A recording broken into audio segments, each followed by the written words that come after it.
नारायणम नंतर वसुदेव सुतम देवम आणि मग मुकम करोति. नारायणं नमस्कृत्य नरं चैव नरोत्तमं देवीं सरस्वतीं व्यासं ततो जयमुदीरयेत्. वसुदेवसुतं देवं कंसचाणूरमर्दनं देवकी परमानन्दं कृष्णं वन्दे जगद्गुरुं. मूकं करोति वाचालं पङ्गुल्लङ्घयते गिरिं यत्कृपातमहं वन्दे परमानन्दमाधवम्. हरि ओम. गेल्या वेळेला आपण 21 ते 25 श्लोक बघितले होते दुसऱ्या अध्यायातले, त्यामुळे त्याच्या रिव्हिजन पासून नेहमीप्रमाणे सुरुवात करू. तर 21वा श्लोक आता मी वाचते, नंतर जर मात्र मध्ये मध्ये श्लोक वाचायचे आहेत ना ते मी कोणाला तरी सांगेन, अश्विनीला सांगेन म्हणायला. वेदा विनाशिनम नित्यम येनमजमौव्ययम कथम स पुरुषः पार्थ कंघातयति हंतिकम. हे पार्था, जो या आत्म्याला अविनाशी, नित्य आणि अव्यय आणि अजम आणि अव्यय म्हणजे जन्मरहित आणि अव्यय आहे असं मानतो, जे वेद म्हणजे मानतो, जाणतो, तो पुरुष कोणाला कसं बरं मारवी किंवा कोणाला कसं बरं मारे. या श्लोकाचा अभिप्राय आपण बघितला की आत्मा अविनाशी आहे, जन्म आणि मृत्यू नसलेला आहे. हे कळल्यानंतर कोणीही कर्तृत्व कसं काय घेईल, म्हणजे ती चूक कोण करेल, असा याचा जनरल अभिप्राय आहे. आणि याच्यातली सगळ्यात महत्वाची वर्डिंग्स होती कम घातयती कम हंती. कम हंतीने अर्जुनाचा निर्देश आहे, कम घातयतीने श्रीकृष्णाचा आहे. अर्जुन स्वतः लढतो आहे आणि श्रीकृष्ण अर्जुनाला लढण्यासाठी प्रवृत्त करतो. तर एकदा आत्म्याचं अविनाशी रूप कळल्यानंतर वैयक्तिक हेव्या दाव्यांसाठी कोण कशाला युद्ध करेल किंवा कोण कोणाची हानी करेल किंवा कोण कोणाला दुसऱ्याची हानी करायला भरीस पाडेल, असा त्याचाही होता. तर श्रीकृष्णाने सुद्धा स्वतःच्या वैयक्तिक आयुष्यात ज्या लोकांना मारलं, जसं की शिशुपाल, कंस ही उदाहरणं आपण बघितली, की जी प्रत्यक्षात आपल्याला वाटतं की वैयक्तिक पातळीवर त्यांनी त्यांचा वध केलेला आहे, तसं नसून सात्विक प्रवृत्तीचं रक्षण करणं या उदात्त हेतूनीच श्रीकृष्णाने ते केलं होतं. आणि धर्माची संस्थापना करणं आणि धर्माचा जय झाला पाहिजे असं सगळ्या पृथ्वी तलावर प्रस्थापित करण्यासाठी पांडवांना सुद्धा तो सपोर्ट करत होता, कौरवांच्या विरुद्ध लढण्यासाठी. पण कौरव हे अधर्माच्या बाजूनी लढत होते आणि पांडव हे धर्माच्या बाजूनी लढत होते. आणि अधर्माचा नाश करणं आणि धर्म संस्थापित करणं हे त्याचं अवतार कार्य होतं. आणि हीच शिकवण त्यांनी सगळ्या सत्वशाली, जे सात्विक प्रवृत्तीचे जे लोक आहेत, त्यांनी सामर्थ्यशाली आहेत, त्यांना द्यायचा प्रयत्न केलेला, की एक तर तुम्ही गुड कॉज साठी लढा, पहिली गोष्ट. आणि ते लढताना तुमच्या जर उदात्त हेतूच्या आड तुमचे काही वैयक्तिक लोक येत असतील तर प्रसंगी त्यांना सुद्धा मारायला काहीही हरकत नाही, त्यांनी तुम्हाला काही पाप लागणार नाही. ते गरजेचं असेल तर ते करायलाच पाहिजे. त्यामुळे कुठलीही ज्ञानी व्यक्ती जर युद्ध करताना किंवा कुठल्या प्रकारचं असं विध्वंसक कृत्य जे ज्ञानीला शोभणार नाही असं करताना दिसली तर ते त्याच्या वैयक्तिक पातळीवरचं नाही आणि कुठल्या तरी उदात्त कॉज साठी ते चालू आहे असं आपण समजायला पाहिजे. इतका भावार्थ या श्लोकामध्ये लपलेला आहे. आता पुढचा 22वा श्लोक वाच अश्विनी. म्यूटेस. वासांसि जीर्णानि यथा विहाय नवानि गृह्णाति नरोपराणि तथा शरीराणि विहाय जीर्णान्यन्यानि संयाति नवानि देहि. हा एक खूप प्रसिद्ध श्लोक आहे आणि याच्यामध्ये आत्म्याचं अमरत्व आणि देहाचं नाशिवंत असणं ही गोष्ट एका उदाहरणाने स्पष्ट केली. अगदी रोजच्या व्यवहारातलं उदाहरण त्यांनी दिलंय की जसे आपण कपडे बदलतो, जुने कपडे टाकून नवीन कपडे धारण करतो, तितकी आत्म्यासाठी नवीन शरीर धारण करणं ही सहज बाब आहे आणि ती आनंददायी सुद्धा आहे. आनंददायी किंवा लॉंग टर्म ज्याच्यामध्ये हित आहे जीवात्म्याचं. आपण बघितलंय पुनर्जन्माची सगळी व्यवस्था ही याच्यातनं इंडिकेट केली जाते की आत्मा नवनवीन शरीर धारण करून पुढचे जन्म का घेतो, तर त्याची आंतरिक प्रगती होऊन कधी ना कधीतरी त्याला मोक्ष मिळावा, हे त्या सगळ्या पुनर्जन्माच्या चक्राचं उद्दिष्ट आहे. त्यामुळे ते उद्दिष्ट चांगलंच आहे. मग त्यासाठी आत्म्याने शरीर बदललं तर त्याच्यामध्ये दुःख करण्यासारखं काय आहे, हा एक पॉइंट. आणि दुसरं म्हणजे जसे कपडे बदलले तरी माणूस तोच राहतो, जसं शरीर बदललं तरी आत्मा तोच राहतो. मग दुःख करण्यासारखं काहीच घडलेलं नाही. इथे आपण एक बघितलं होतं लोकांची शंका की जीर्ण शब्द का वापरलाय, आणि मग प्रत्येक जण वृद्ध होऊन मरताना दिसत नाहीत, मग जीर्ण शब्द का वापरला. ते आपण बघितलं होतं की जीर्ण म्हणजे फाटका, विरलेला असा न घेता निरुपयोगी असा त्याचा अर्थ घेतला तर बरोबर अर्थ लागतो. कधीतरी वृद्धत्व येण्याच्या आधी सुद्धा काहीतरी फॉल्ट त्या शरीरामध्ये निर्माण होऊ शकतो की ज्याच्यामुळे जे कार्य करण्याकरता शरीर मिळालंय ते कार्य त्या व्यक्तीच्या हातून त्या शरीराच्या माध्यमातून होऊ शकणार नाही. अशा वेळेला जीवात्मा ते शरीर त्याग करतो. आणि दुसरं कारण आपण बघितलं होतं की आपल्याला शरीर कशासाठी मिळालेलं आहे, प्रारब्ध कर्माचे भोग भोगण्यासाठी. त्याला भोगायतन असं म्हणतात. त्यामुळे ते भोग जर लवकर संपले तुमचे भोगून, तर तुम्ही लवकर शरीर सोडता. कारण प्रत्येकाच्या प्रारब्ध कर्मामध्ये किती भोग भोगायचे आहेत हे कुठे कोणाला नाही. काहींचे 100 वर्ष आयुष्य जगून ते संपणार असतील, काहींचे 50व्या वर्षी संपणार असतील, हे कुणालाच काही माहिती नाहीये. गहना कर्मणो गती असं चौथ्या अध्यायात आपण पुन्हा शिकणार आहोत. की कर्माची गती म्हणजे कुठल्या कर्माचं कुठलं फळ कोण कधी भोगणार आहे आणि त्याला किती काळ लागणार आहे हे कुणालाच माहिती नाहीये. त्यामुळे ह्याला असं जीर्ण झाल्याशिवाय सोडता येणार नाही वगैरे असे काही आपल्याला नियम लावता येणार नाही. आणि इथे संयाती हा शब्द वापरलाय की आत्मा हा सम्यक्तया दुसऱ्या शरीरापर्यंत याती म्हणजे जातो, दुसरं शरीर धारण करायला जातो. योग्य कुठल्या अर्थाने पुढचं नवीन जे प्रारब्ध कर्म निर्माण झालेलं असतं ते भोगण्यासाठी जसं अनुकूल शरीर हवं असेल तसं योग्य आणि अनुकूल असं शरीर धारण करण्यासाठी तो पुढचं शरीर धारण करायला पुढच्या जन्मात जातो. आता श्लोक 23.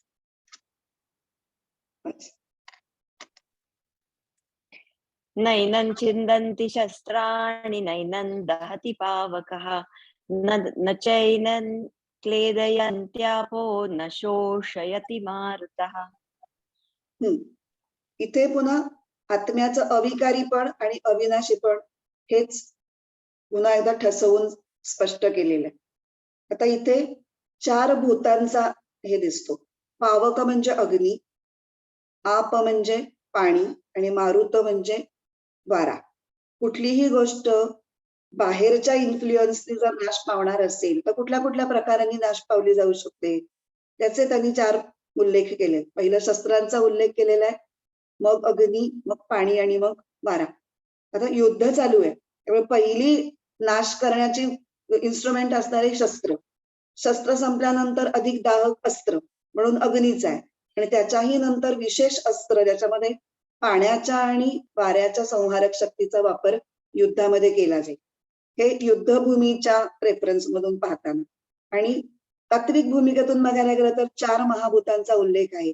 5व्याचा आकाशाचा नाहीये, कारण आकाश कोणाला इजा करू शकत नाही म्हणून 4चाच उल्लेख केलेला आहे. त्यात सुद्धा अग्नी, वायू आणि पाणी हे क्लिअर उल्लेख आहेत. शस्त्र हे पृथ्वीचं जड, त्याचं शस्त्र हे जड आहे ना, म्हणजे जडत्व हा पृथ्वीचा गुण आहे. त्यामुळे पृथ्वीचा संकेत शस्त्र या शब्दाने होतो. आणि आता ही 4ही जी महाभूत आहेत ती आत्म्यावरती काही परिणाम करू शकत नाहीत, कारण आत्मा हा त्यांच्यापेक्षा सूक्ष्म आहे. आणि अत्यंत सूक्ष्मतम आत्म्यावरती आत्म्यापासूनच निर्माण झालेली आणि आत्म्याकडूनच शक्ती प्राप्त होणारी ही महाभूत निरुपयोगी आहेत आत्म्याच्या विनाशासाठी, असा याचा अर्थ आपण बघितला.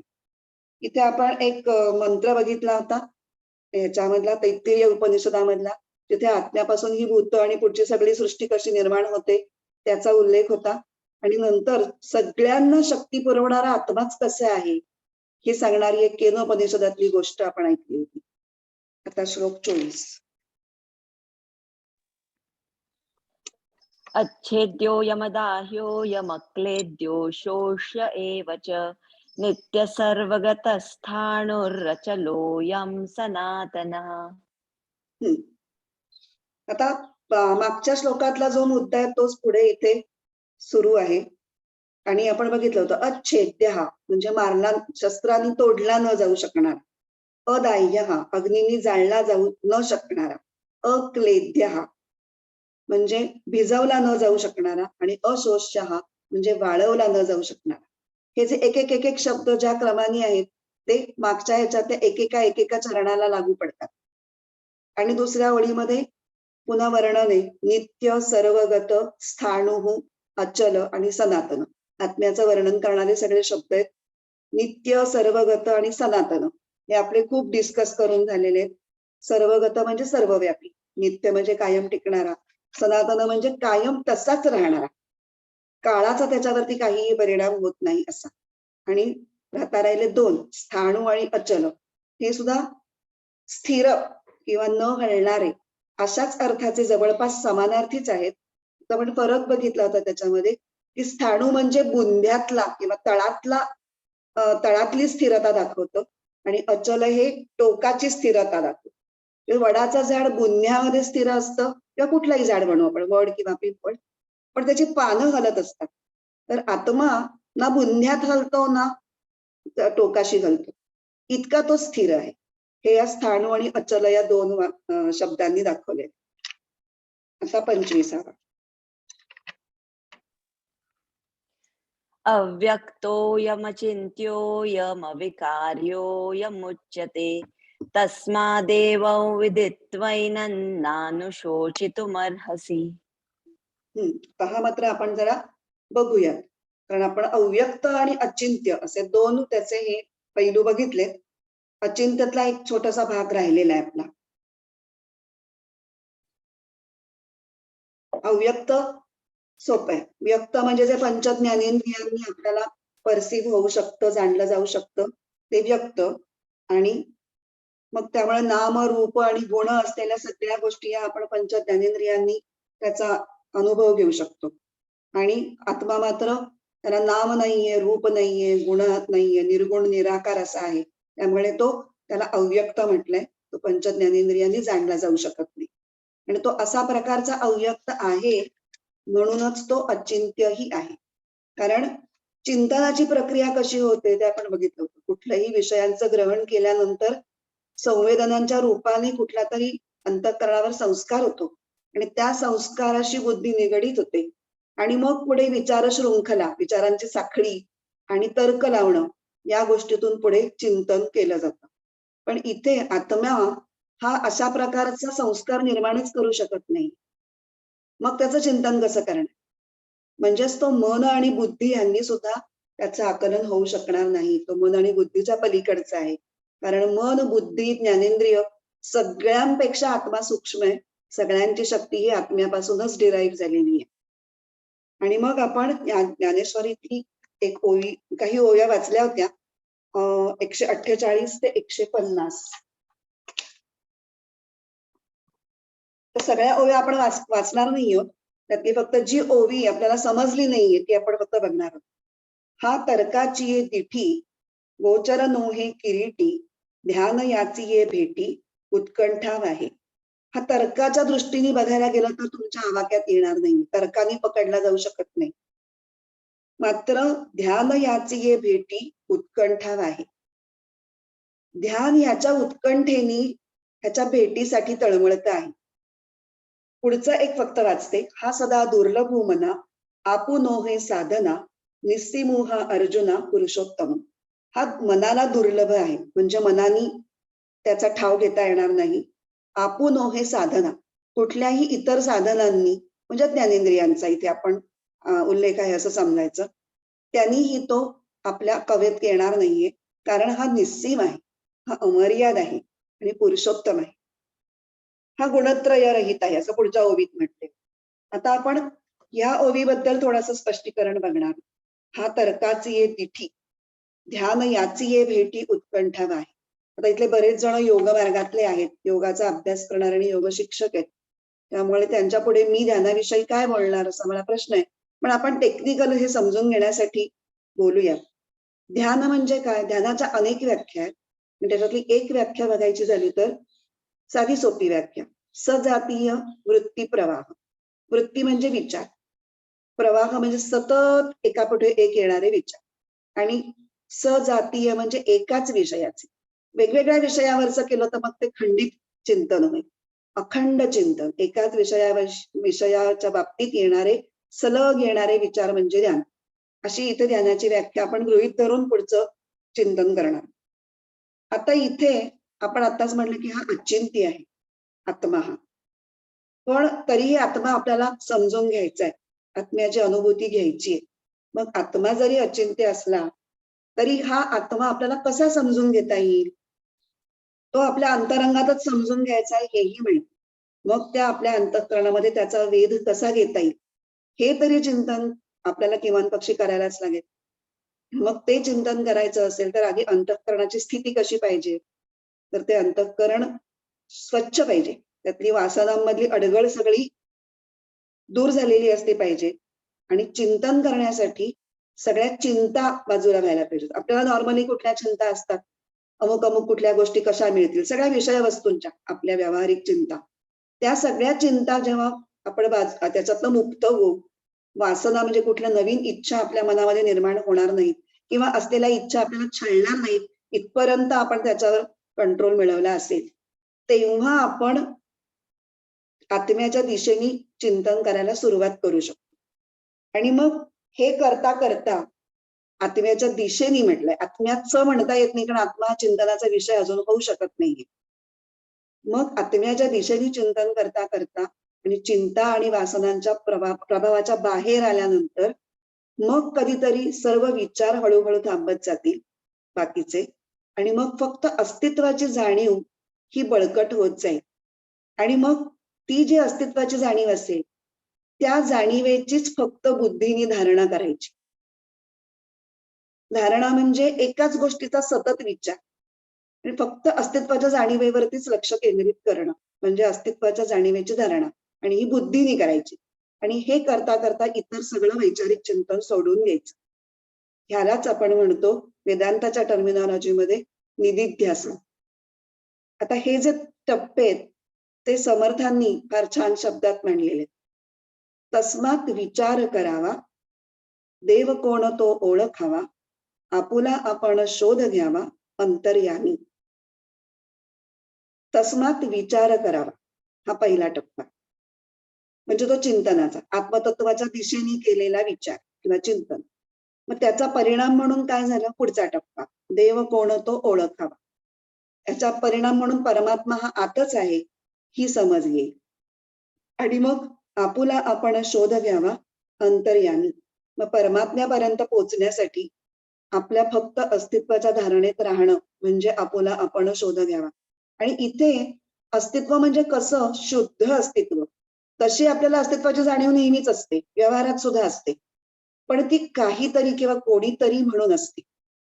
म्हणजे मी आपल्या प्रोफेशनच्या दृष्टीने असेल किंवा आपल्या नात्यांच्या दृष्टीने असेल, मी कोणीतरी आहे.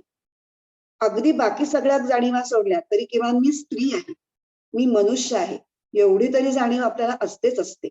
पण या सुद्धा जाणीवा जेव्हा गळून पडतील तेव्हा फक्त मी आहे एवढीच जाणीव जेव्हा राहते तेव्हा सगळी तुमची आयडेंटिटी, तुमचा अहंकार हा गळून पडतो. आणि मग अशा ह्याच्यामध्ये केलेलं तुम्हाला आत्मतत्वाची अनुभूती येऊ शकते. आणि या अवस्थेसाठी आपण ध्यान करतो. म्हणून म्हटलंय की आत्मतत्वाच्या अनुभूतीसाठी उत्कंठेने केलेला प्रयत्न, तळमळीने केलेला प्रयत्न म्हणजे ध्यान. म्हणजे ध्यानाचा उद्देश काय आहे, आत्मतत्वाला भेटणं. आणि हेच तुकाराम महाराजांच्या एका अभंगाच्या ओळीत अगदी छान म्हटलं, भेटी लागी जीवा लागलीसे आस, काहे रात्रंदिवस वाट तुझी. योग्यांची, प्रगत योग्यांची तळमळ असते की कधी दर्शन होईल मला, कधी आत्मतत्वाचा साक्षात्कार होईल. ते ह्या ओवीतनं म्हणायचंय. हा तर्काची ये दिठी, गोचर नोहे किरीटी, ध्यान याची ये भेटी, उत्कंठा आहे.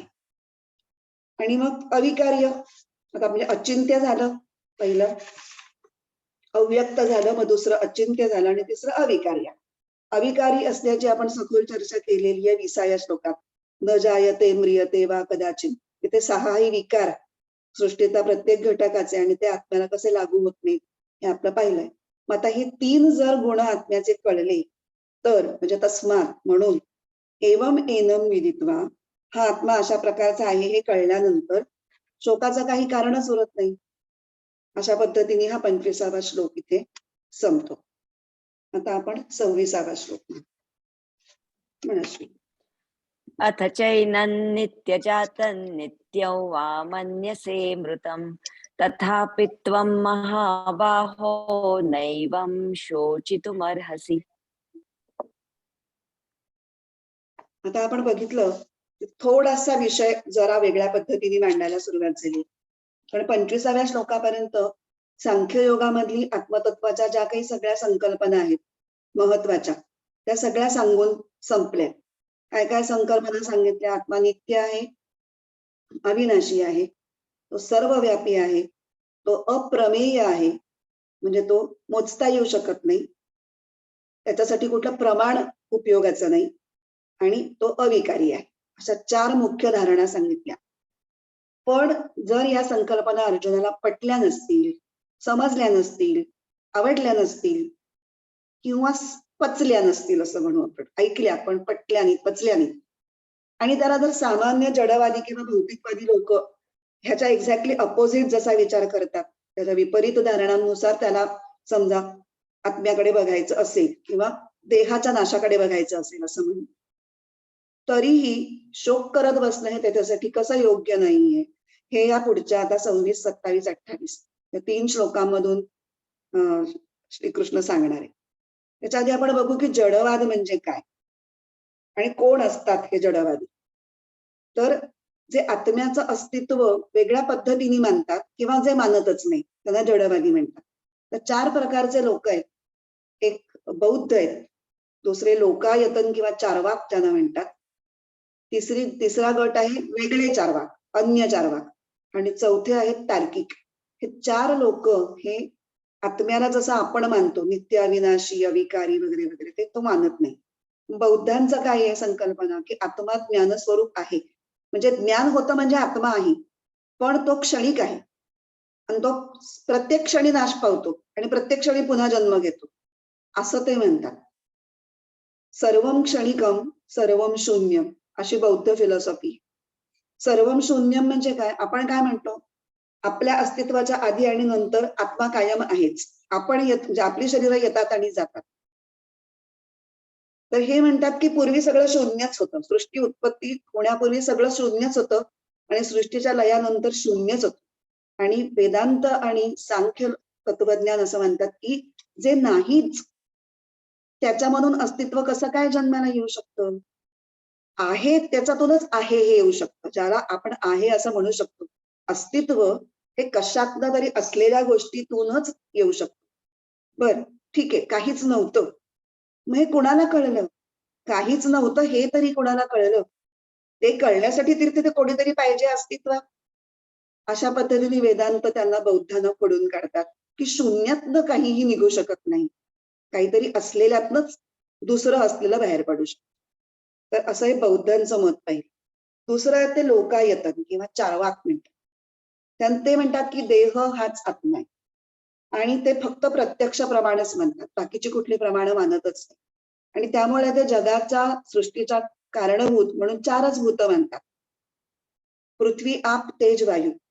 ते आकाशाला पण मानत नाही, कारण ते प्रत्यक्ष प्रमाणवादी आहेत, आकाशाचं प्रत्यक्ष प्रमाण देता येत नाही, म्हणून ते 4च भूतांपासून सृष्टी निर्माण झाली असं म्हणतात. आणि इंद्रियांच्या पलीकडे आपण जे जे शब्द वापरतो त्याच्या संकल्पना, आत्मा किंवा ईश्वर, मोक्ष, स्वर्ग, पुनर्जन्म, हे त्याचे काही जाणत नाहीत ते, कारण कुठल्याही अतिंद्रिय तत्वाला त्यांच्यात मान्यताच नाहीये. म्हणून चार्वाक दर्शनातली एक फार प्रसिद्ध श्लोक आहे, कदाचित तुम्ही ऐकला पण असेल. यावत जीवेत सुखम जीवेत ऋणम कृत्वा घृतम पिबेत भस्मीभूतस्य देहस्य पुनरागमनम कुतः. जोपर्यंत जगायचंय सुखात मजा करा, काय तुम्हाला खावंसं प्यावंसं वाटतंय ते प्या, ऐश करा. त्याच्याकरता तुम्हाला कर्ज काढायला लागलं तरी चालेल, पण ऐश सोडू नका, कारण एकदा का देहाचं भस्म झालं तर पुन्हा कुठून येणार आहे? ह्या श्लोकावरून त्यांचा देहात्मवाद म्हणजे देह म्हणजेच फक्त सगळं काही, हा त्यांचा सीमित जो त्यांचे विचार आहेत ते आपल्याला स्पष्ट होतात. आता तिसरे जे आहेत ते दुसरे अन्य चारवाक. ह्या चारवाकांमध्ये पुन्हा दोन पंथ आहेत. एका पंथाचे लोक म्हणतात की आत्मा हा देहाहून भिन्न आहे, पण देहाबरोबर त्याचा नाश होतो. आणि दुसरे जे आहेत ते म्हणतात की सृष्टीच्या उत्पत्तीच्या वेळेस जसं आकाश वगैरे सगळ्या पंचतन्मात्रा ह्या जसं निर्माण होतात तसाच आत्मा पण निर्माण होतो आणि प्रलयकाली त्याचा नाश होतो. हे झाले तिसरे जडवादी. आणि चौथे आहेत तार्किक. ते म्हणतात की देहाप्रमाणेच आत्मा पण जन्मतो आणि आत्माचा पण मृत्यू होतो. आता या सगळ्या जडवादी किंवा भौतिकवादी लोकांची मतं हे अर्जुना जरी तुला पटत असली आणि तू आत्म्याला प्रत्येक शरीराबरोबर जन्म घेणारा आणि मरणारा नाश पावणारा असा मानत असलास तरीही तू शूरवीर आहेस. मग तू ह्या स्वाभाविक घडणाऱ्या गोष्टीचं दुःख कशासाठी करतोस? अथ चैनम नित्य जातम नित्यम वा मन्यसे मृतम. नित्य जातम म्हणजे सारखा सतत जन्माला येणारा, नित्यम मृतम म्हणजे परत परत मरणारा आणि परत परत जन्मणारा. कारण उत्पत्ती स्थिती आणि लय ही साखळी संपूर्ण सृष्टीमध्ये सारखीच दिसतीये आणि ती कुणीही थांबवू शकत नाही, ती घडणारच आहे, एक स्वाभाविक घटना आहे.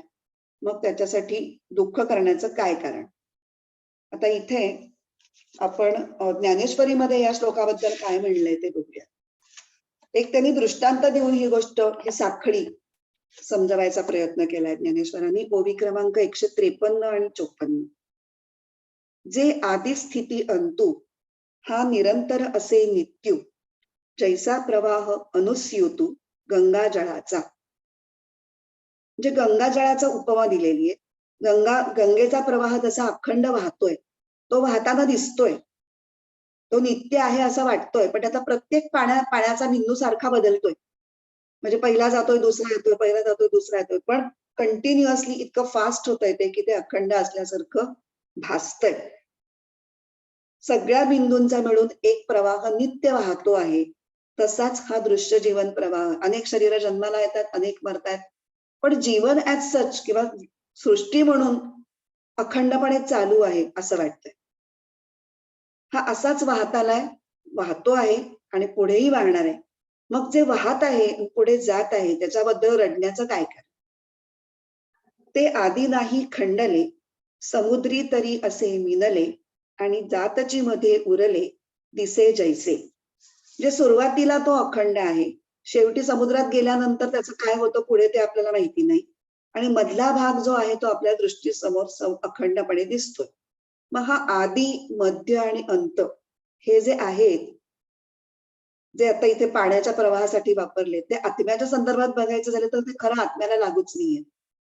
तो आत्मा जो देह धारण करतोय त्यालाच फक्त लागू पडतोय. पण समजा तुला असं म्हणायचं असलं की हे देहाला लागू पडतायत, तरीही जी गोष्ट अटळ आहे त्याच्याविषयी शोक करणं हे शूर माणसाला शोभत नाही आणि म्हणून तुला ते शोभत नाही. आणि म्हणून म्हटलंय की नैवम शोचितुम अर्हसि अथ चैनम नित्य जातम नित्यम वा मन्यसे मृतम तथापि त्वं महाबाहो नैवम शोचितुम अर्हसि.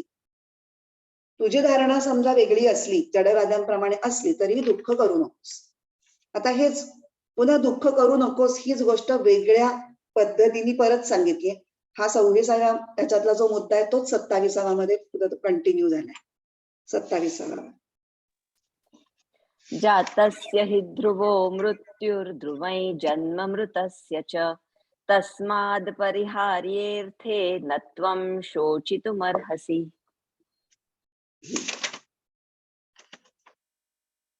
आपण आता 26वा श्लोक त्याचा अन्वय आणि अर्थ वाचला नाही, पण आता 27व्याचा वाचू. त्याचं एक्सप्लेनेशन झालंय सगळं.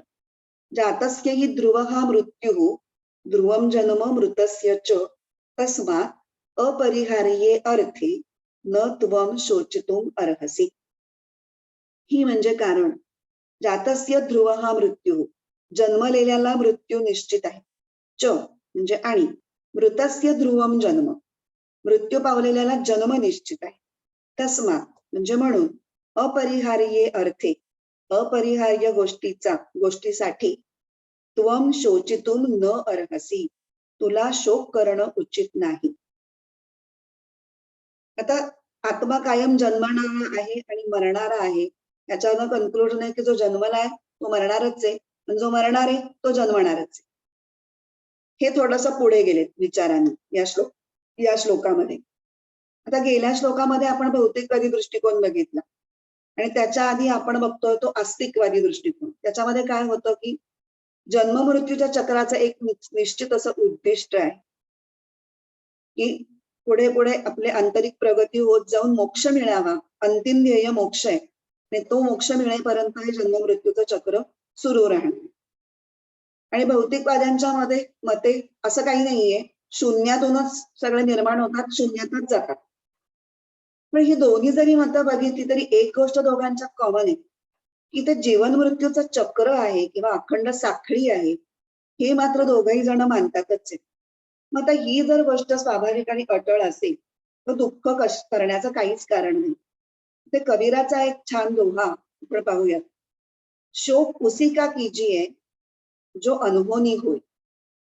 शोक उसी का कीजिए जो अनहोनी होय. अनहोनी होती नाही जो होनी सो होय.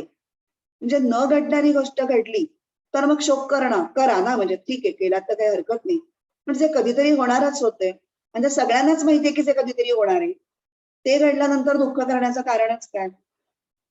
आता या संदर्भातल्या ज्ञानेश्वरीतल्या ओव्या आपण बघूया. ओव्या आहेत 159 आणि 160. उपजे ते नाशे नाशले पुनरपि दिसे, हे घटिका यंत्र जैसे परिभ्रमे गा. उपजे निर्माण होतं, नाशे नाश होतो. जे जे निर्माण होतं त्याचा त्याचा नाश होतो आणि जे जे त्याचा नाश होतो त्याचं पुन्हा पुन्हा निर्माण होतं. नाशले पुनरपि दिसे, हे घटिका यंत्र जैसे. घटिका यंत्र म्हणजे रहाट गाडगं. विहिरीत पाणी काढण्यासाठी जसं एक मोठं चक्र असतं, त्याला अशा पायऱ्या पायऱ्या असतात लाकडी आणि एका बाजूला मडक्यांची माळ बांधलेली असते आणि ते असं आपण हाताने पायाने मिळून ओढलं की ते जे मडकी असतात ती काही खाली बुडतात, पाणी भरून येतात, पुन्हा पाणी ओतलं की पुन्हा रिकामी पुन्हा जातात. ह्याची उपमा दिलेली आहे. अखंडपणे ती पाणी भरलं जाणं, वर येणं, ओतलं जाणं, रिकामं होणं, परत खाली जाणं. तसंच हे सृष्टीचं चक्र चालू आहे. दुसरी पण उपमा खूप छान आहे. ना तरी उदो असतू आपैसे, अखंडित होत जात जैसे, हे जन्म मरण तैसे अनिवार्य जगी.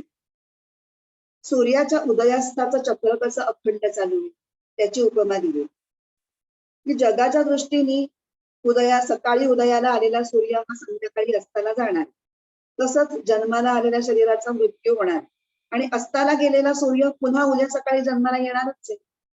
तसं आत्ता नाश झालेलं शरीर पुन्हा कुठल्या तरी फॉर्म मध्ये जन्माला येणारच आहे. मग हे बघताना आपण जर सूर्याच्या दृष्टीने बघितलं तर उदय अस्त सूर्यासाठी आहे का? नाहीये, तो आपल्यासाठी आहे. तसं देहाच्या दृष्टीने जन्म आणि मृत्यू आहे, पण चैतन्याच्या दृष्टीने जन्म आणि मृत्यू हा फरकच नाहीये. त्यामुळे दुःख करण्याचं काहीच कारण नाही. आणि देह आणि चैतन्य हे सगळंच तू एकच मानत असलास तरीही अपरिहार्य अर्थे, जे त्याचा परिहार होऊ शकत नाही, जे बदललं जाऊ शकत नाही, अशा निश्चित गोष्टीसाठी दुःख करणं हे बरोबर नाही. आता या युद्धाच्या प्रसंगाच्या बाबतीत जर सांगायचं झालं तर युद्धात हे लोक जातील, म्हणजे अजून युद्ध सुरू व्हायचंय त्याच्या आधीच हा शोक करतोय. युद्धात हे लोक जातील म्हणून तुझं हे शोक करणं म्हणजे हे बुडबुडे पाण्याचे आहेत ते फुटतील, त्याच्यासाठी लहान मुलांनी आधीच बोकाड पसरून बसण्यासारखं आहे. त्याचे बुडबुडे काढतोय समजा पाण्याचे, सोपचे काढतात ना ते बुडबुडेच जर आहे तर ते फुटणारच आहे, त्याच्याविषयी काय रडायचं. त्या बुडबुड या शब्दावरून एक गोष्ट खूप छान आहे कलावती देवींची, ती सांगते. कलावती देवी म्हणजे संत हे कसेच म्हणजे मुलाचे पाय पाळण्यात दिसतात वगैरे म्हणतात की नाही, की त्यांची विचार करण्याची पद्धती ही लहानपणापासूनच कशी वेगळी असते हे कलावती देवींच्या जीवनातले बरेच प्रसंग सांगून जातात. त्या अशाच लहान असताना त्यांचे वडील त्यांना कीर्तन प्रवचन वगैरे ऐकायला घेऊन जायचे, मी त्याही मोठ्या आवडीने त्या ऐकायच्या. तर एकदा त्या अशाच कीर्तनाला गेलेल्या असतात असं सांगितलं त्या हरिदास बुवांनी कीर्तनकारांनी, की जीवन हे बुडबुड्यासारखं आहे आणि बुडबुडा निर्माण होतो व तो मोठा होतो आणि तो फुटतो. हे त्यांनी ऐकलं, त्याचं त्यांच्या मनात वाक्य कोरलं गेलं. मग त्या घरी आल्या, पाऊस पडत होता, काही वेळाने पाऊस पडायला लागला. तर त्या अंगणात या पावसाचं पाणी साचलेलं ते बघत पायरीवर बसल्या होत्या, की त्या पावसाच्या पाण्यामध्ये कसे बुडबुडे निर्माण होतात, काय काय होतं. बराच काळ त्या रंगून गेल्या. त्यांचे वडील आले तुझ्याकडे, काय ग इतकं काय बघतेस त्या पावसाच्या पाण्याकडे? ती म्हणते की मी हे हरदासांनी आज सांगितलं ना, ते समजून घेण्यासाठी तिथे बुडबुड्यांचं निरीक्षण करते. ते म्हणतात बरं, मग काय समजलं तुला निरीक्षण केल्यानंतर? मग तेव्हा त्या उत्तर देतात की हा छोटासा बुडबुडा आहे ना, म्हणजे मी आहे. हा मोठा बुडबुडा आहे, तो म्हणजे तुम्ही आहे. आणि हा फुटणारा बुडबुडा आहे किंवा फुटलेला बुडबुडा आहे ना, तो म्हणजे आजोबा आहेत, ते आज हयात नाही. तर ती वाचलेली जी काही शिकवण आहे ती लागलीच त्यांनी आचरणात आणायचा प्रयत्न केला. व्यवहाराशी त्याची जोड देण्याचा प्रयत्न त्यांनी केला. तसं आपणही जे शिकतोय ना त्याचा थोड्या थोड्या प्रमाणात तरी हे मला घरी जाऊन कसं वापरता येईल याचा थोडा थोडा विचार सुरू करायला पाहिजे. अवघड आहे, पण आपण प्रयत्न तरी करायला पाहिजे. वाचूया पुढचा श्लोक.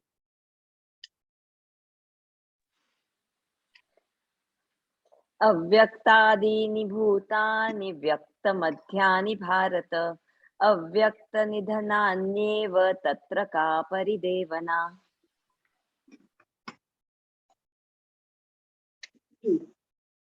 अव्यक्तादीनि भूतानि व्यक्तमध्यानि भारत अव्यक्त निधनानि अव्यक्त निधनानि एव तत्र का परिदेवना.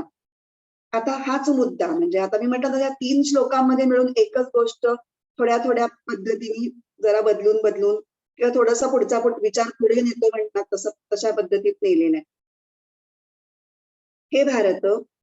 हे भरतवंशीय अर्जुना, भूतानी सर्व भूत म्हणजे सजीव, अव्यक्तादीनी म्हणजे ज्यांचे आदी म्हणजे ज्यांच्या सुरुवाती या अव्यक्त आहेत, जन्मापूर्वी अव्यक्त म्हणजे शरीररहित असतात.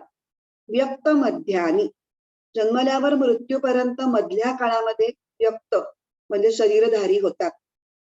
अव्यक्त निधनानी एव आणि निधनानंतरही पुन्हा शरीररहित होतात म्हणजे अव्यक्तच राहतात. या संबंधी रे शोक कसला. आता इथे भूत या शब्दापासून आपण सुरुवात करूया. भूत याच्यामध्ये भू हा धातू आहे. संस्कृत मधल्या भू धातूचा अर्थ आहे होणं, निर्माण होणं. आणि भूत म्हणजे निर्माण झालेलं. म्हणजे सगळं जे काही उत्पन्न होतात त्यांना म्हणायचं भूत मात्र. त्या अर्थाने भूतानी हा शब्द आहे. म्हणजे भूतानी म्हणजे फक्त सजीवही नाही, खरं तर निर्जीव सुद्धा. पण इथे आपण सजीवांचा विचार प्रामुख्याने करणार.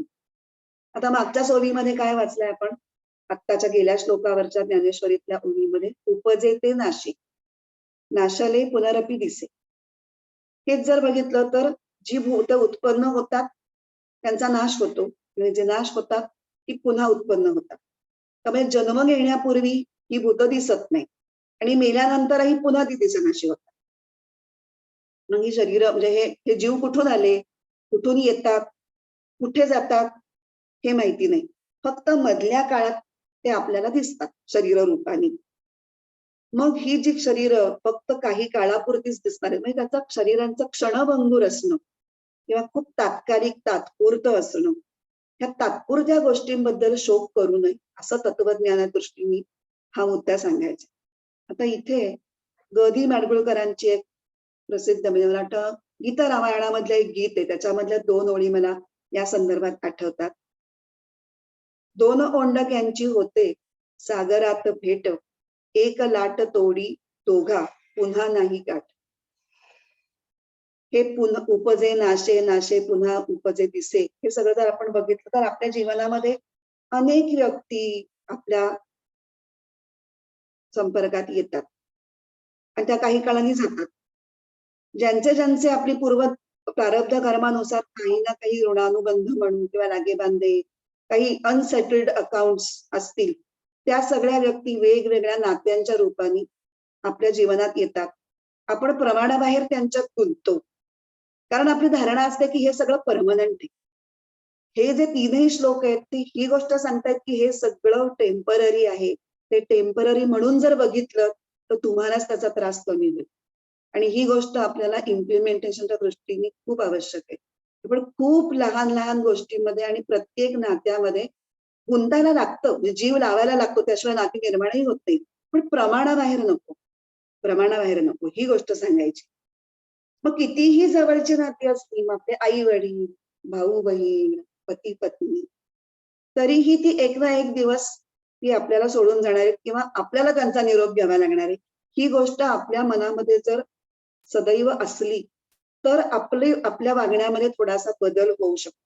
हा वियोग आपल्याला कधीतरी सहन करावा लागणारच. ते कुठून आले आणि कुठे जाणार आहे हे जसं आपल्याला माहिती नाही, तसं आपण कुठून आलो, त्यांचा आपला काय ऋणानुबंध होता हेही आपल्याला माहिती नाही आणि आपण कुठे जाणार आहोत हेही आपल्याला माहिती नाही.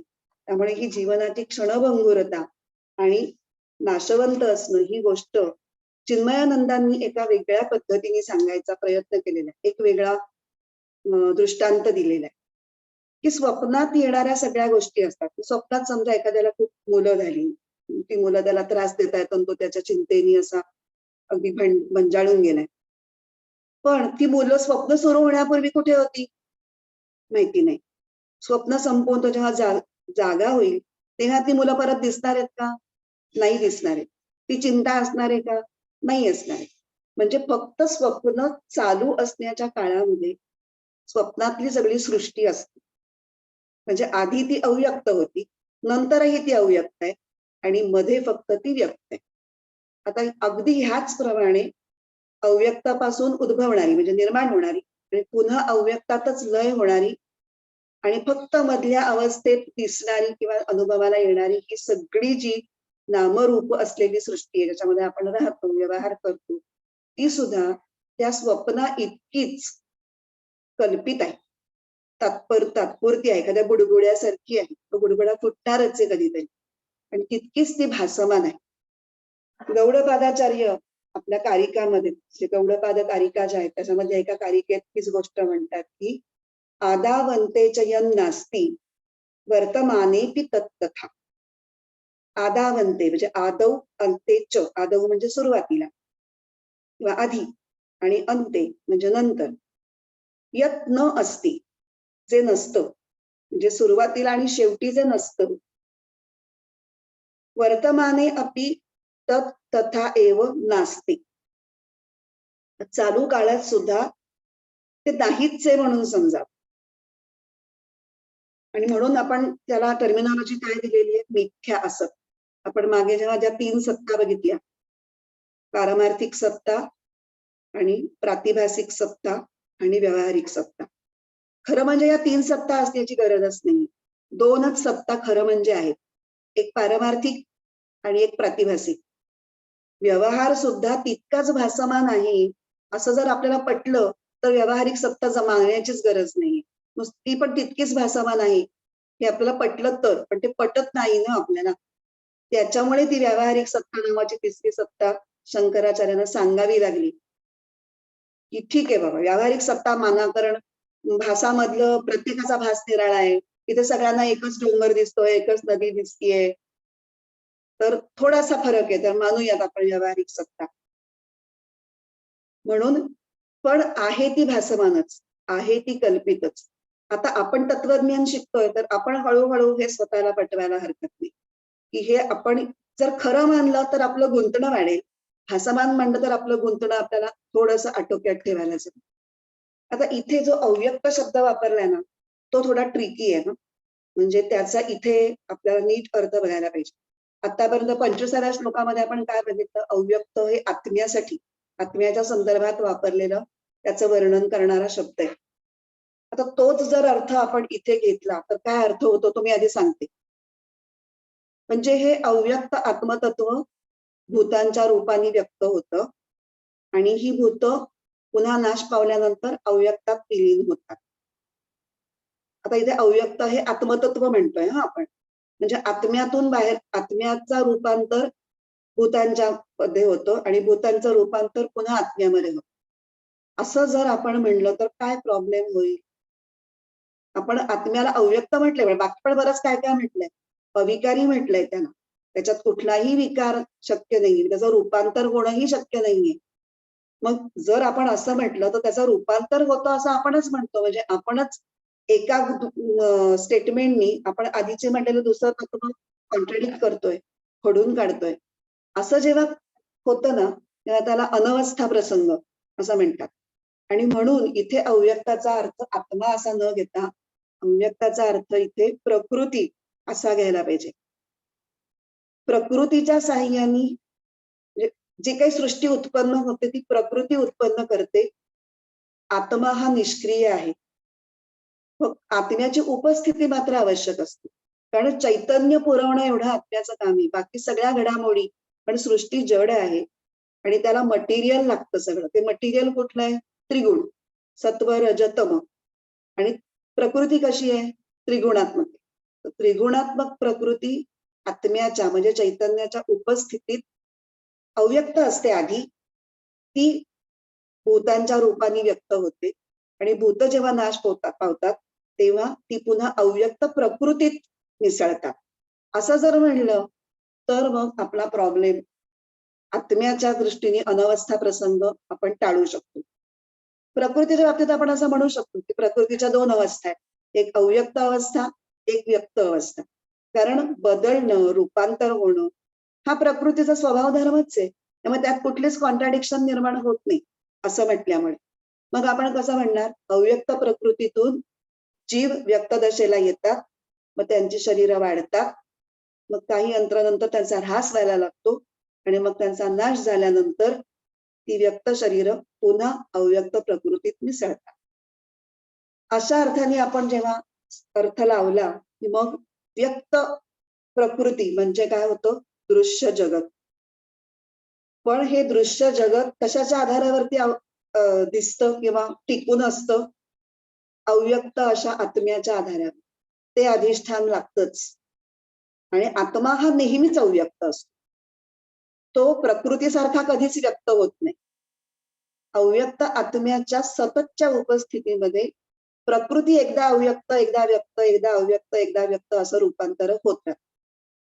इथे आपण जर एक उपमा बघितली, एखादा भोवरा आहे. तो भोवरा आपल्याला फिरवायचा असेल, तर त्याला खाली एक सपाट आणि स्थिर असा पृष्ठभाग लागतो.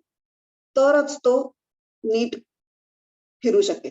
तसं हे जे व्यक्त अव्यक्त हे जे आहे ना प्रकृतीचं फिरणं किंवा जन्म-मृत्यूचं चक्र, तो म्हणजे भोवरा आहे. आणि तो होण्यासाठी एक स्थिर प्लॅटफॉर्म जो प्रोव्हाइड केला जातो, तो आहे आपलं सत्य तत्व किंवा आत्मतत्व. ते कायमच प्रत्येक ठिकाणी अनुस्यूत असतंच असतं. फक्त ते कुठल्याही त्याच्यामध्ये बदल होत. अजून एक आपल्याला उदाहरणाने ही गोष्ट छान स्पष्ट होऊ शकते. ती म्हणजे आपण पिक्चर बघायला जातो की तो पडदा असतो, स्क्रीन. ते स्क्रीन म्हणजे स्थिर आत्मतत्व. त्याच्यावरती आपण जो चलचित्र म्हणून पिक्चरला संस्कृतमध्ये चलचित्र म्हणतात. ते चलचित्र असतं ते आभासी असतं. ते सारखं बदलतं. एकाच स्क्रीनवर अनेक पिक्चर आपण बघू शकतो. तर ते स्थिरचित्र जे आहे ती प्रकृतीचा सगळा हा जो खेळ आहे संसाराचा तो आणि स्थिर आत्मतत्व म्हणजे स्क्रीन. तर असा हा अव्यक्त आत्मा. तर हा समजण्याला अतिशय कठीण आहेच. आता 11व्या श्लोकापासून हे सगळं आत्म्याविषयीचं विवेचन सुरू झालंय. अशोचानन्व शोचस्वम पासून. आणि हे अर्जुनाच्या दृष्टीने जर बघितलं गेलं तर खूप, आणि आपल्याही दृष्टीने आपण खूप वेळ घेतलाय, पण हे एक एकदाच श्लोक सांगितलेले आहेत अर्जुनाला, तर ते खूप वेगाने घडलंय. वेगाने सगळं ज्ञान त्याला दिलेलं आहे आणि त्यामुळे त्याच्या अंतःकरणामध्ये गोंधळ उडालेला असला तर तो त्याला दिसतोय त्याच्या चेहऱ्यावरनं श्रीकृष्णाला की याचा गोंधळ उडालाय. तर तो त्याला आता थोडंसं शांत करतो की ठीक आहे, तुला जरी मी सांगितलेलं सगळं कळलेलं नसलं तरी काही बिघडत नाही आणि यात काही आश्चर्य नाहीये. का? कारण हा आत्माच इतकं मोठं आश्चर्य आहे की इतक्या कमी वेळात तुला तो समजणं अपेक्षित पण नाही. त्यामुळे तुला कळला असता तरच आश्चर्य घडलं असतं. कळला नाही याच्यात काहीच नवल नाहीये. हेच तो पुढच्या श्लोकात म्हणतो. 29व्या. आश्चर्यवत् पश्यति कश्चिदेन माश्चर्यवद् वदति तथैव चान्यः आश्चर्यवच्चैनमन्यः शृणोति श्रुत्वापेनं वेद न चैव कश्चित्. आश्चर्यवत् पश्यति कश्चित् एनम् आश्चर्यवत् वदति तथा एव च अन्यः. आश्चर्यवच्च एनम् अन्यः शृणोति श्रुत्वा अपि एनं वेद न च एव कश्चित्. आता अन्वय बघूया. कश्चित एनम आश्चर्यवत पश्यति. कोणी एक म्हणजे अगदी एखादा तुरळक असं म्हणायचं. एखादाच या आत्म्याला आश्चर्यवत पाहतो. च तथा एव आणि त्याचप्रमाणे अन्यः आश्चर्यवत वदति. दुसरा कोणी याच्याविषयी आश्चर्यवत बोलतो. च अन्यः एनम आश्चर्यवत शृणोति आणि आणखीन एखादा याला आश्चर्यवत ऐकतो. च श्रुत्वा अपि कश्चित एनम न वेद एव आणि ऐकूनही कोणी याला कश्चित जाणत पण नाही. म्हणजे कोणी याला आश्चर्यवत पाहतो, कोणी याला आश्चर्यवत बोलतो याच्याबद्दल, कोणी याला आश्चर्यवत ऐकतो आणि कोणाला तो ऐकूनही काही कळत पण नाही. जरा हा श्लोक म्हणजे कन्फ्युजिंग वाटतो. पण याच्यामध्ये आत्म्याच्या आश्चर्यकारक ह्याच्याबद्दल पैलूबद्दल खूप काही सांगितलेलं आहे. आता आपण पहिलं जो 3 वेळाला रिपीट झालाय आश्चर्यवत आश्चर्यवत आश्चर्यवत, पहिल्या 3 चरणांमध्ये 3 वेळेला हा रिपीट झालेला शब्द आहे तो बघूया की काय आहे हा शब्द आणि कशासाठी वापरलाय. आता आतापर्यंतच्या श्लोकामधून आपण जे आत्म्याचं ज्ञान करून घेतलंय ते वैचारिक पातळीवरती आहे, बौद्धिक पातळीवरती आहे, शब्दज्ञान आहे, इन्फॉर्मेशन येते आपल्यासाठी, अनुभव नाही आपल्यासाठी. पण एखादा जो प्रगत साधक असेल, जो नित्य आत्मचिंतन करतोय, आत्म्याच्या भेटीसाठी ज्याला तळमळ लागलेली आहे, अशा समजा एखाद्या साधकाला त्याच्या अशा ध्यानाच्या अत्यंत उच्च अवस्थेमध्ये जर ही आत्मानुभूती झाली तर त्या क्षणी आत्मानुभूतीच्या क्षणी त्याला काय काय वाटेल, काय असेल त्याचं फिलिंग किंवा त्याची अवस्था काय असेल हे सांगण्यासाठी हा शब्द वापरलेला आहे आश्चर्यवत. किंवा काय काय आपण फक्त इमॅजिन करू शकतो की तो इतका आश्चर्यचकित झाला असेल की त्याचे डोळे विस्फारले असतील किंवा त्याच्या डोळ्याला अश्रूंची धार लागली असेल किंवा त्याचा आ वासला असेल की काय बघतोय मी. कदाचित त्याला एक शब्दही फुटत नसतील, त्याच्या अंगावर रोमांच उभे राहिले असतील किंवा तो थरथर कापत असेल. एकूणात सगळ्या जाणीवा त्याच्या बधीर झाल्या असतील काही काळापूर्वी. अशा अवस्थेत एखाद्या जिवंत पुतळ्याप्रमाणे स्तब्ध होऊन तो एका जागी खिळून गेला असेल असं आपण कल्पनेने विचार करू शकतो. म्हणजे त्याच्या चेहऱ्यावर एकच भाव असेल की अजिम्या ब्रह्म पाहिले. आपण बरेच वेळेला ही फ्रेज वापरतो की आणि ते जेव्हा अत्यंत आश्चर्य वाटतं तेव्हाच आपण ही फ्रेज की सगळ्यात महान आश्चर्य तेच आहे आत्मानुभूतीचं, की ते काय आहे हे कळलंय पण ते कळलंय हे सांगता पण येत नाहीये. अशी विचित्र अवघडलेली अवस्था पण अत्यंत आनंदाची अवस्था. कारण बरेच जरा कसं असतं की आश्चर्य हे भीतीतून येतं किंवा दुःखातून येतं, पण ही अत्यंत आनंदाची गोष्ट आहे. हे आश्चर्य हे आनंदाने भरले. म्हणून म्हटलंय की कश्चित एनम आश्चर्यवत पश्यती. आता इथे पाहणाराही आश्चर्यवत आहे, ज्याला पाहायचं तो आत्मा तर आश्चर्यकारक आहेच आहे आणि जी पाहण्याची जी पूर्ण प्रक्रिया आहे ती सुद्धा अत्यंत आश्चर्यकारक किंवा आश्चर्यवत. वत म्हणजे आश्चर्याने युक्त अशी आहे. आता कशी आहे ही पाहण्याची सगळी प्रोसेस, की जेव्हा समाधी अवस्थेमध्ये इतर सगळ्या वृत्ती शांत झालेल्या आहेत तेव्हा पाहण्याची वृत्ती सुद्धा शेवटी जेव्हा मावळते किंवा मी पाहतो आहे ही सुद्धा जाणीव जेव्हा गळून पडते तेव्हा त्या आत्म्याचं दर्शन होतं. दर्शन हा शब्द वापरतो आपण म्हणजे ती आत्म्याची अनुभूती, त्या अनुभूतीतून आत्म्याचं होणारं ज्ञान जाणीव होते असं म्हणू. आता या अनुभूतीसाठी 2 मार्ग आहेत. एक तर भक्ती मार्ग, तर दुसरा ज्ञान मार्ग. कारण 2 प्रकारांनी आपण आत्म्याशी किंवा ईश्वराशी जोडलेले असतो. एक तर भावनात्मक संबंध असतो, भावनायुक्त अंतःकरणाचा, मग त्या अंतःकरणामध्ये जसं समुद्रामध्ये लाटा उसळतात तशा भावनेच्या लाटा जेव्हा आपल्या मनामध्ये उचंबळून येतात आणि त्यातली एखादी खूप उंच जाते, त्या लाटेबरोबर आपण त्या परमात्म्याशी मिळून जाऊ शकतो. हा झाला भक्तियोग. आणि दुसरं स्वरूपतः आपला संबंध असतो, तो आपल्याला जाणवो किंवा न जाणवो. म्हणजे आता पुन्हा तेच आपण उदाहरण घेऊ, समुद्र आणि लाटा. तर समुद्र आणि लाटा यांचं स्वरूप काय आहे? मूळ पाणी. समुद्रही पाण्याचाच बनलेला आहे, लाटही पाण्याचीच बनलेली आहे. मग चैतन्य रूपाने आत्मा आणि परमात्मा एकच आहे. ही गोष्ट जेव्हा ज्ञानाने समजते तेव्हा सुद्धा योगी त्याच अवस्थेला पोचतो. आणि मग जेव्हा कुठल्याही म्हणजे ज्ञानमार्गाने असेल किंवा भक्ती मार्गाने असेल, जेव्हा संत म्हणा किंवा योगी म्हणा जेव्हा त्या अनुभवाला पोचतात तेव्हा ते म्हणतात, आम्हाला आत्म्याचं दर्शन झालं, आम्ही आत्म्याला पाहिलं. म्हणजे इथे पाहणं म्हणजे अनुभूती घेणं असा अर्थ घ्यायचा.